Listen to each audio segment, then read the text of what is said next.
Today I'll be calling cable. My name is Wakar Meyer and I'm your Elliott Wave analyst, reviewing what has been and predicting what is likely to be in cable price action. So, since the last video, I said that the move down, which was this move down here from 3 to A, was not 5 waves. I said it was corrective and that we'd likely get a push long, and that's exactly what's happened. And I think what it's doing is it's making the fourth wave, right? I said we've got 1, 2, 3, and I believe this is an A wave and this is a B wave. I think it's most likely making a triangle, and I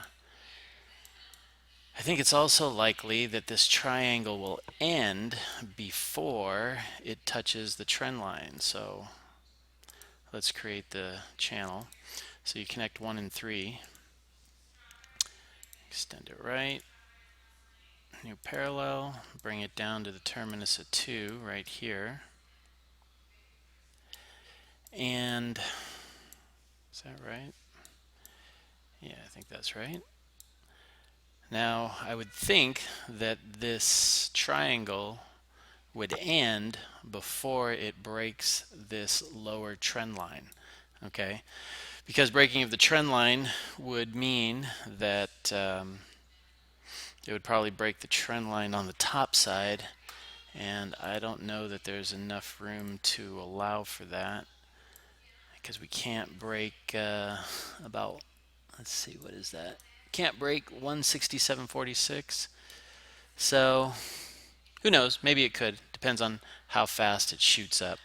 But that's what I'm going to say for right now, because I'm looking for the fifth wave to be shorter than the third wave, right? So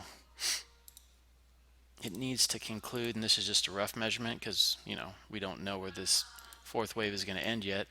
But probably, I'm going to say it's probably going to conclude somewhere below 1.65, so 165. So I think that if it is making a triangle, this would be an opportunity to try and play it long. This would be your out right here at the terminus of A, right? You'd wait for it to retrace because I think it's made 535 and 535 in the long direction. It's possible that this isn't 535, that it's actually double zigzag. So it'd be 535 to here, a correction, and 535 to here.